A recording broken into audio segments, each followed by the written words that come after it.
మరి లోకేష్ గారు కూడా ఖచ్చితంగా ఈసారి గెలాల్సిన అవసరం ఉంది. ఈసారి ఫెయిల్యూర్ అయ్యారు అంటే వారసత్వం అనే మాటకే బీటలు పడే ప్రమాదం ఉంటుంది. రాజకీయ వారసత్వం గురించి నేను చెప్తున్నాను. ఆయన ఆస్తిలోనో వేరే అంశంలోనో చంద్రబాబు నాయుడు గారికి ఒక్కగానొక్క కుమారుడు గారాల పట్టి ఆయనది ఏమున్నా సరే ఆయనకే వస్తుంది వారసత్వం అఫీషియల్గా. దానికి ఏం అవసరం లేదు. కానీ రాజకీయ వారసత్వం ప్రజల్లో యాక్సెప్టెన్సీ రావాలి అంటే, తెలుగుదేశం శ్రేణులందరూ ఆయన ఓన్ చేసుకోవాలి అంటే ప్రత్యక్ష రాజకీయాల్లో సక్సెస్ కావాలి. మరి ఆ సక్సెస్ ఈసారి దొరుకుతుందా లేదా అన్నది నేను అందుకనే ఆ రెండు పేర్లు మాత్రమే ప్రస్తావిస్తున్నాను. మిగతా వాళ్ళందరూ కూడా ప్రూవ్ చేసుకున్నారు. విజయం సాధించిన వాడికి సక్సెస్ అయిన వాడికి ప్రూవ్ చేసుకున్న వాళ్ళకి వాళ్ళ గురించి మనం పంచాయతీ పెట్టాల్సిన అవసరం లేదు. వీళ్ళు ఏమవుతారో ఫ్యూచర్లో అన్నది ఆలోచించుకుంటున్నప్పుడే పలు ప్రశ్నలు వస్తాయి. దానికి సమాధానాలు చెప్పాల్సిన అవసరం ఉంది. సో ఆ విధంగా నేను ప్రస్తావించిన అంశం ఈసారి వీళ్ళిద్దరూ సక్సెస్ అవ్వాల్సిన అవసరం ఉంది. మనం ఒకసారి చూస్తున్నాం, వెస్ట్ గోదావరి నుంచి వేవ్స్ మారుతున్నాయి. కృష్ణానదికి వచ్చేసరికల్లా మరికొద్దిగా ఉత్కంఠ రేపుతున్నది. మచిలీపట్నం విషయానికి వచ్చాం కదా, అవనిగడ్డ, గన్నవరం, అలాగే పెడన కూటమికి వస్తే గుడివాడ టైట్ ఫైట్ వైఎస్ఆర్సీపీకి వచ్చే ఛాన్స్ ఉంటుందని మచిలీపట్నం, పామర్రు వైఎస్ఆర్సీపీకి వచ్చింది. అంటే నువ్వా నేనా అన్నట్లుగానే ఈ 7 నియోజకవర్గాల్లోని కూడా ఉన్నది. ఇక విజయవాడ పార్లమెంటరీ నియోజకవర్గానికి వచ్చేసరికల్లా మచిలీపట్నం, పెలమలూరు కూడా టైట్ ఫైట్ అని ముందు నేను ప్రస్తావించాను. జగ్గయ్యపేట వైఎస్ఆర్సీపీకి వచ్చే అవకాశం ఉంటుంది. ఇక మైలవరం టైట్ ఫైట్, అలాగే నందిగామ ఎస్సీ నియోజకవర్గం ఇది కూడా టైట్ ఫైట్. ఇక తిరువూరు ఎస్సీ నియోజకవర్గం ఈ వైఎస్ఆర్సీపీకి వచ్చే అవకాశం ఉంటుంది. విజయవాడ సెంట్రల్ వైఎస్ఆర్సీపీకి వచ్చే అవకాశం ఉంటుంది. విజయవాడ ఈస్ట్ టైట్ ఫైట్ అని చెప్తున్నారు. విజయవాడ వెస్ట్ వైఎస్ఆర్సీపీకి వచ్చే అవకాశం ఉంటుంది అని. ఇక విజయవాడ పార్లమెంట్ నియోజకవర్గంలో ఉన్న 7 నియోజకవర్గాల్లో వైఎస్ఆర్సీపీకి ఎడ్జ్ ఉంది అని ఇక్కడ స్పష్టంగా మనకు అర్థమవుతుంది. ఎందుకంటే 1, 2, 3, 4 జగ్గయ్యపేట, తిరువూరు, విజయవాడ సెంట్రల్, అలాగే విజయవాడ వెస్ట్, ఈ 4 నియోజకవర్గాల్లో వైఎస్ఆర్సీపీ విజయం సాధిస్తుంది.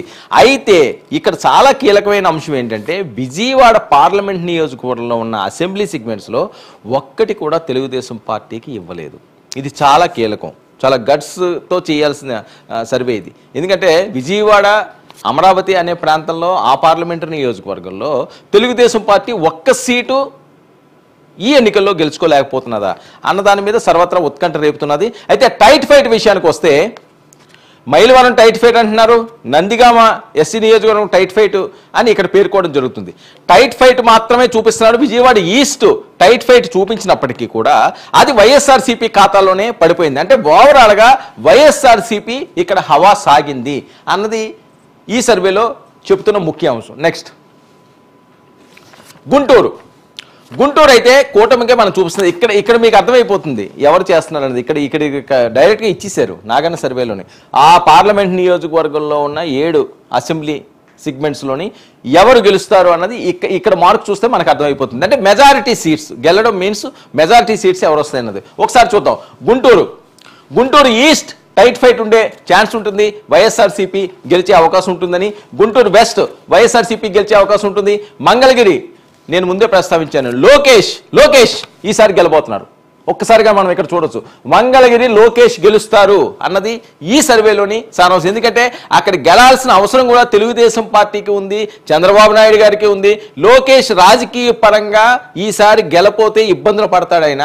అందుకే ఆయన గత కొన్ని సంవత్సరాలుగా వర్క్ చేసుకుంటున్నారు. 2019లో ఓడిపోయిన తర్వాత ఆయన నియోజకవర్గాన్ని వదలలేదు. చాలా ప్లాన్డ్గా ఒక కోర్ టీంని అక్కడ మోహరించారు. ప్రతి చిన్న ఫంక్షన్కి, చాలామంది తెలియదు ఏంటంటే, ప్రతి చిన్న ఫంక్షన్ ఉన్నా సరే మంగళగిరిలో చిన్న ఫంక్షన్స్ ఉన్నా లోకేష్ గారు అటెండ్ అవ్వకపోయినా వాళ్ళ టీం అంతా వెళ్ళి అక్కడ అటెండ్ అవ్వడం, వాళ్ళతో మమేకం అవ్వడం. సో పూర్తి స్థాయిలో లోకేష్ మీతో ఉన్నాడు, ఆయన లేకపోయినా సరే ఆయన ఇక్కడ సర్వీస్ చేస్తారు అనే విధంగా ఆయన ఒక ప్లాన్ చేసుకున్నాడు. ఆ నియోజకవర్గానికి సంబంధించి, మంగళగిరి నియోజకవర్గానికి సంబంధించి 2019 లోకేష్ ఓడిపోయిన తర్వాత ఇప్పటి వరకు ఏ వీధిలో కానీ ఏ వాడలో కానీ ఎవరికైనా ఏదైనా ఇబ్బంది వస్తే వెంటనే వాళ్ళ టీం అక్కడ ప్రాబ్లమ్ని సాల్వ్ చేయడం అన్నది 5 సంవత్సరాల నుంచి ఆయన పూర్తి స్థాయిలో కసిగా ఆ నియోజకవర్గం మీద పెట్టాడు. లోకేష్ స్థానం మారచ్చు, ఇంకో ప్లేస్కి వెళ్ళొచ్చు, లేకపోతే కుప్పం వాళ్ళు సొంత అడ్డ అక్కడికి వెళ్ళి చేయొచ్చు. కానీ ఎక్కడ ఓడిపోయామో, ఎక్కడ అవమానం పాలయ్యామో అక్కడ శంషేర్గా నిలబడి సక్సెస్ అవ్వడం అన్నది ఎవరికైనా సరే ఒక క్రెడిట్ తీసుకొస్తుంది. సో ఆ విధంగానే ఆయన ఆలోచించారు. అంటే ప్రతి సర్వేలో, ఒక్క నాగన్న సర్వే గురించి నేను చెప్పట్లేదు, ప్రతి సర్వేలో కూడా లోకేష్ ఈసారి గెలుస్తారు అన్నది. ఎందుకంటే వాళ్ళతో ఆ రకమైన ఇంటరాక్షన్ ఏర్పరచుకున్నారు. ఈయన మన మనిషి అనే విధంగా ఆయన సర్వీస్ చేసుకున్నాడు కాబట్టి ఇంకొకసారి మంగళగిరి ఇంకొక సర్వేలో కూటమికే వస్తుంది, లోకేష్ గెలుస్తారు. అలాగే ఇందాక మనం ప్రస్తావించుకుంటే పవన్ కళ్యాణ్ కూడా ఈసారి గెలుస్తారు అని. అంటే ఆయన వివిధ నియోజకవర్గాలు మారినప్పటికీ కూడా 2019 విషయానికి వస్తే అందరికీ తెలిసిన విషయమే, గాజువాక ఆయన పోటీ చేశారు, ఓడిపోయాడు, భీమవరం పోటీ చేశారు, ఓడిపోయారు. కానీ 2019లోనే పవన్ కళ్యాణ్ని పిఠాపురం వాసులు మా దగ్గరికి రండి, మేము మిమ్మల్ని గెలిపించుకుంటాం, మా దగ్గర పోటీ చేయండి అని చెప్పి చాలా ప్రెజర్ తీసుకొచ్చారట. ఎందుకంటే చాలామంది కాపు నాయకులు అవనియండి, లేకపోతే జనసేన ముఖ్య నాయకులు అవనియండి, చాలాసార్లు ప్రస్తావించారు కూడా నా డిబేట్లో కూడా, బయటగా కూడా బహిరంగంగా చాలా ప్రెస్ మీట్లో చెప్పిన సందర్భం. సో 2024 ఆయన్ని ఓన్ చేసుకున్నారు ఆ పిఠాపురం ప్రజలు, పవన్ కళ్యాణ్ని గెలిపించుకుంటామని చెప్పి వాళ్ళందరూ కూడా పంతం పూనారు. అందుకని ఈయన అక్కడికి వెళ్ళారన్నది. సో అక్కడ పరిస్థితులు వేరు. వంగా గీత రావడం, వంగా గీత కూడా వాళ్ళ ఇంటి ఆడపడుచులాగే ఉన్నారు. ప్రజారాజ్యం పార్టీలో పిఠాపురంలో గెలిచిన అభ్యర్థి, ప్రస్తుతం పార్లమెంట్ అభ్యర్థి ఆవిడ్ని సామాన్యంగా తీసిపడినట్లేదు. మహిళ అనే సెంటిమెంట్ అన్నది ఇప్పుడు కూడా వర్కౌట్ అవుతూనే ఉంటుంది. ఒక ఆడపడుచులాగా చూసుకుని ఉంటారు. ఆవిడ విస్తృతంగా ప్రచారాలు చేసింది, ఆవిడ పెద్ద ఎత్తున క్యాంపెయిన్లు తీసుకొచ్చారు. పెద్ద కోర్ టీంను కూడా వాళ్ళు ఏర్పాటు చేయడం జరిగింది. ముద్రగడ పద్మనాభం, కాపు ఉద్యమ నేత లాంటి వాళ్ళ అండదండలతో వాళ్ళు ముందుకు సాగారు. సో అది ఎంతవరకు సక్సెస్ అవుతుంది అన్నది చూస్తే ఏ సర్వే చూసినా సరే ఆయనే గెలిచే అవకాశం ఉంటుందని చెప్పి చాలా వరకు కూడా చెప్తున్న సందర్భం. సో పవన్ కళ్యాణ్ గెలుస్తారు, అలాగే లోకేష్ కూడా గెలుస్తారు అని. ఇక పొన్నూరు కూడా కూటమికి వచ్చే అవకాశం ఉంటుంది. పత్తిపాడు ఎస్సీ కూటమికి వచ్చే అవకాశం ఉంటుంది. ఇక తాడికొండ ఎస్సీ కూటమికి వచ్చే అవకాశం ఉంటుంది. ఈ సందర్భంగా మనం ఇంకొక పేరు బాగా ప్రస్తావించుకోవాల్సిన అవసరం ఉంది, తాటికొండ చరిత్ర ఏంటి? అమరావతి రైతు ఉద్యమానికి పునాదులు ఏర్పడిన తాడికొండ. ఎన్ని సంవత్సరాలు వాళ్ళు పోరాటం చేశారు అమరావతి అనే అంశం మీద, అలుపెరిగిన పోరాటం, రికార్డు స్థాయి పోరాటం వాళ్ళు చేశారు. ఇప్పటికీ చేస్తానే ఉన్నారు. సరే ఇంకొప్పుడు చేయడానికి లేదు, ఎన్నికలు సర్కిల్లోకి వెళ్ళిపోయింది రాష్ట్రం. సో ఈసీ రేపు అధికారం వచ్చిన తర్వాత ఎవరు అధికారం వస్తారో వాళ్ళు తీసుకున్న నిర్ణయాన్ని బట్టి ఇక్కడ రైతుల భవితవ్యం ఏర్పడుతుంది. ఒక వరల్డ్ రికార్డు స్థాయిలో వీళ్ళు చేసిన ఉద్యమం. ఒక్క మాట, అమరావతి రాజధాని కాదు, అమరావతి ఒకటే రాజధాని కాదు.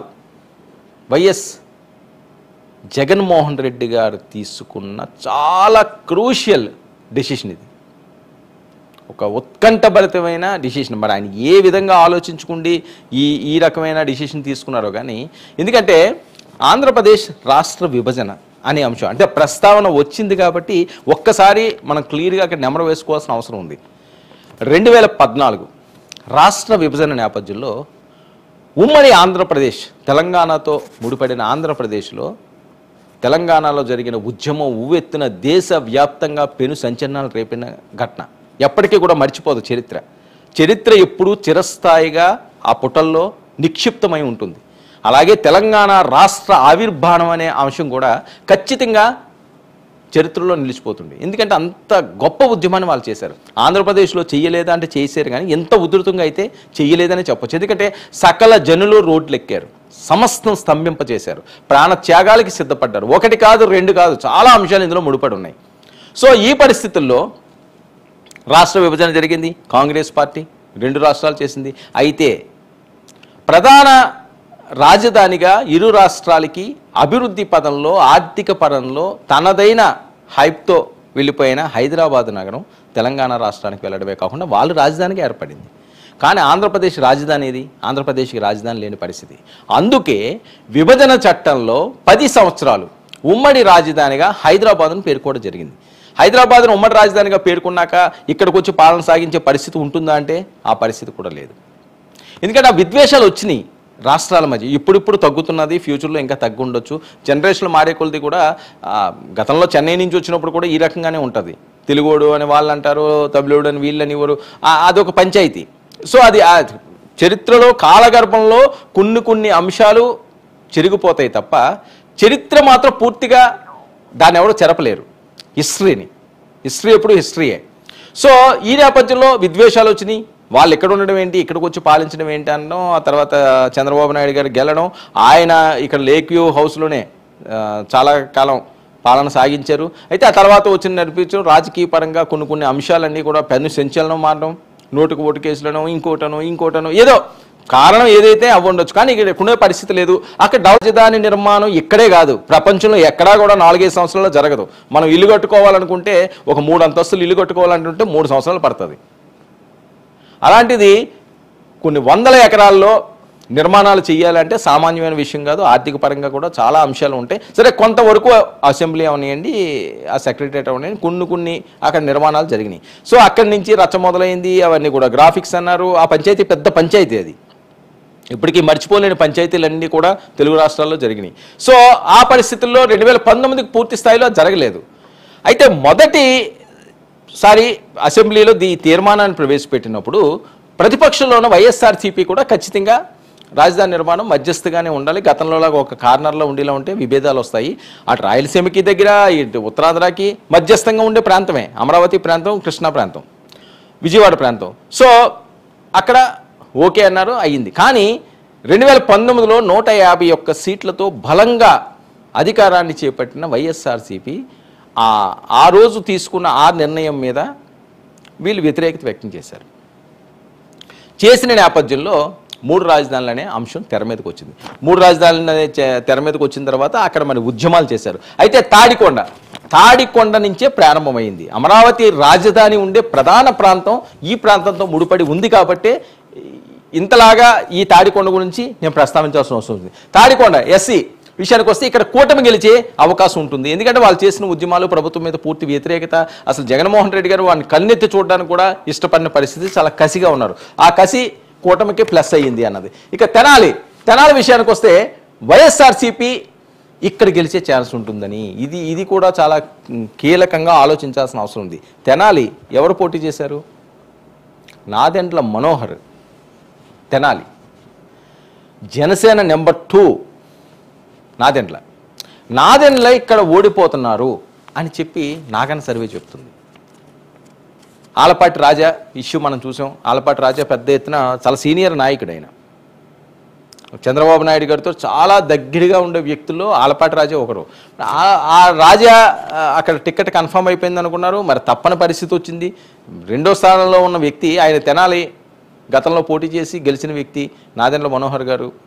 మరి ఆయనకి టికెట్ ఇవ్వకపోతే పవన్ కళ్యాణ్ గారు ఊరుకుంటారా? పొత్తులో భాగంగా తీసుకున్నదే 21 అని చెప్పి ఇబ్బంది పడే పరిస్థితులు. ఆ 21లో కూడా నాదెండ్ల గారికి టికెట్ లేకుండా, లేకపోతే పవన్ కళ్యాణ్ గారికి టికెట్ లేకుండా అయితే ఇబ్బంది పడే పరిస్థితి ఉంటుంది. కాబట్టి తప్పని పరిస్థితులు ఇచ్చారు. అయితే ఆ రాజా వర్గీయులు ఎవరైతే ఉన్నారో వాళ్ళందరూ కూడా తీవ్ర ఆగ్రహాన్ని వ్యక్తం చేయడం జరిగింది. గతంలో అక్కడ నువ్వా నేనా అన్నట్లుగానే ఉండేది. పొత్తు జరిగిన తర్వాత అన్నీ మర్చిపోలేరు కదా. సో ఈ ఈక్వేషన్స్ ఏమన్నా దెబ్బ కొట్టినాయేమో అని అనిపించక తప్పట్లేదు.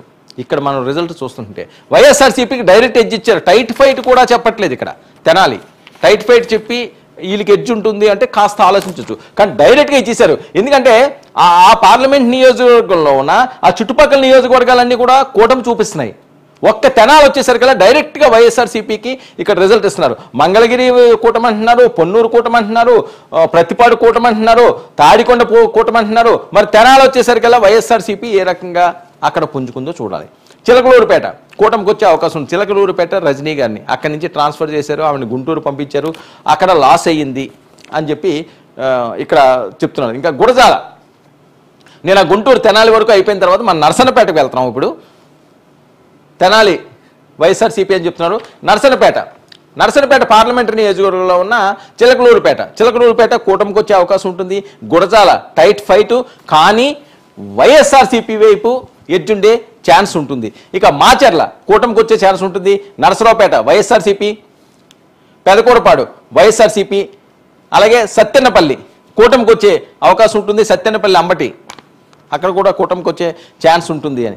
ఇక వినుకొండ వైఎస్ఆర్సీపీకి వచ్చే అవకాశం ఉంటుంది.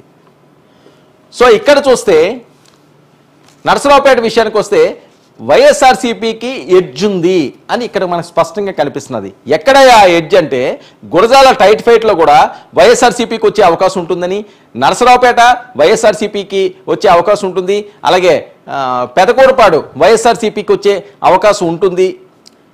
అని చెప్తున్నారు. మరొక వైపు వినుకొండ అంటే 1, 2, 3, 4 4 నియోజకవర్గాలు వైఎస్ఆర్సీపీకి వచ్చే ఛాన్స్ ఉంటుంది. అంటే ఇందులో ఒకటి టైట్ ఫైట్ ఉంది. ఇక ప్రకాశం వెళ్తే ప్రకాశం బాపట్ల పార్లమెంట్ నియోజకవర్గంలో ఉన్న అసెంబ్లీ నియోజకవర్గాలు చూద్దాం ఒకసారి. అద్దంకి వైఎస్ఆర్సీపీకి వచ్చే ఛాన్స్ ఉంటుంది. ఇక్కడ కూడా వైఎస్ఆర్సీపీ చూపిస్తున్నది. ఇక్కడ మనం గమనించాలి ఒక్కసారి. వైఎస్ఆర్సీపీ ఎడ్జ్ చూపించినప్పుడు వైఎస్ఆర్సీపీ వస్తుంది, కూటమి చూపించినప్పుడు ఆ ఎల్లో మార్క్ చూపిస్తున్నారు. ఇక్కడ బాపట్ల విషయానికి వస్తే అద్దంకి వైఎస్ఆర్సీపీ, అలాగే బాపట్ల వైఎస్ఆర్సీపీ, చీరాల వైఎస్ఆర్సీపీ, పర్చూరు కూటమికి వచ్చే ఛాన్స్ ఉంది, రేపల్లె కూటమికి వచ్చే ఛాన్స్ ఉంది, అలాగే సంతనూతలపాడు ఎస్సీ నియోజకవర్గం వైఎస్ఆర్సీపీకి వచ్చే ఛాన్స్ ఉంటుంది, వేమూరు ఎస్సీ స్థానానికి వైఎస్ఆర్సీపీకి వచ్చే ఛాన్స్ ఉంటుంది అని. అంటే ప్రకాశంలోని బాపట్ల పార్లమెంట్ నియోజకవర్గంలో ఒకసారిగా మనం ఇక్కడ గమనిస్తే అద్దంకి, బాపట్ల, చీరాల, అలాగే సంతనూతలపాడు, వేమూరు 5 నియోజకవర్గాల్లో వైఎస్ఆర్సీపీ విజయం సాధించబోతుంది. ఇక పర్చూరు విషయానికి వస్తే కూటమి, రేపల్లె కూటమి. అంటే 2 స్థానాలు మాత్రమే తెలుగుదేశం పార్టీకి వచ్చే అవకాశం ఉంది. ఇక్కడ మనం క్లియర్గా అబ్జర్వ్ చేస్తే వెస్ట్ గోదావరి వరకు ఉన్న ట్రెండ్స్ ఒకటి. వెస్ట్ నుంచి వెళ్ళే కొలది కూడా అటు కృష్ణాకు వచ్చినా, గుంటూరుకు వచ్చినా, ప్రకాశానికి వెళ్ళినా కొద్దిగా చేంజ్ అవుతున్నాయి. ఆ పవనాలన్నీ కూడా చేంజ్ అవుతున్న నేపథ్యం. ఎడ్జ్ అంతా కూడా ఫ్యాన్ వైపు వెళ్తుంది. ఫ్యాన్ గాలి ఉధృతంగా అందుకుంటుంది అని చెప్తున్నారు. నెక్స్ట్ ఒంగోలు పార్లమెంటరీ నియోజకవర్గంలో ఉన్న నియోజకవర్గాలని ఒకసారిగా మనం పరిశీలిస్తే దర్శి, గిద్దలూరు, కనిగిరి, కొండపి ఎస్సీ, మార్కాపురం, ఒంగోలు, ఎర్రగొండపాలెం ఈ నియోజకవర్గాల పరిధిలో మనం చూస్తే ఇక్కడ కూడా వైఎస్ఆర్సీపీకే ఎడ్జి చూపిస్తున్నది. అంటే ప్రకాశం జిల్లా, నేను ముందే చెప్తున్నాను, వెస్ట్ గోదావరి దాటిన దగ్గర నుంచి కూడా ఎక్కువగా ఫ్యాన్ గాలే స్పీడ్ అందుకుంటుంది. నియోజకవర్గాలు చూద్దాం. దర్శి నియోజకవర్గంలో వైఎస్ఆర్సీపీ గెలిచే అవకాశం ఉంటుంది, గిద్దలూరు వైఎస్ఆర్సీపీ గెలిచే అవకాశం ఉంటుందని, కనిగిరి వైఎస్ఆర్సీపీ గెలిచే అవకాశం ఉంటుంది, కొండపి ఎస్సీ కూటమి గెలిచే అవకాశం ఉంటుంది. ఇక మార్కాపురం టైట్ ఫైట్, కానీ వైఎస్ఆర్సీపీఏ గెలిచే ఛాన్స్ ఉంటుంది. ఇక ఒంగోలు కూటమి గెలిచే అవకాశం ఉంటుంది, ఎర్రగొండపాలెం వైసీపీ గెలిచే ఛాన్స్ ఉంటుందని. ఒకసారిగా మనం ఇక్కడ చూస్తే దర్శి, గిద్దలూరు, కనిగిరి, ఎర్రగొండపాలెం వరకు మనం చూస్తే 4 నియోజకవర్గాలు వైఎస్ఆర్సీపీ గెలిచే ఛాన్స్ ఉంటుంది. తెలుగుదేశం పార్టీకి కొండపి ఎస్సీ, అలాగే ఒంగోలు తెలుగుదేశం పార్టీ గెలిచే అవకాశం ఉంటుంది. ఇక వైఎస్ఆర్సీపీ విషయానికి వస్తే టైట్ ఫైట్ మార్కాపురం, కానీ వైఎస్ఆర్సీపీయే గెలిచే ఛాన్స్ ఉంటుంది అని. అంటే కంప్లీట్గా చేంజ్ అవుతున్నది. ప్రతి పార్లమెంటు నియోజకవర్గం కూడా వెస్ట్ గోదావరి నుంచి అంతా కూడా జగన్మోహన్ రెడ్డి గారి వైపే మొగ్గు చూపించారు.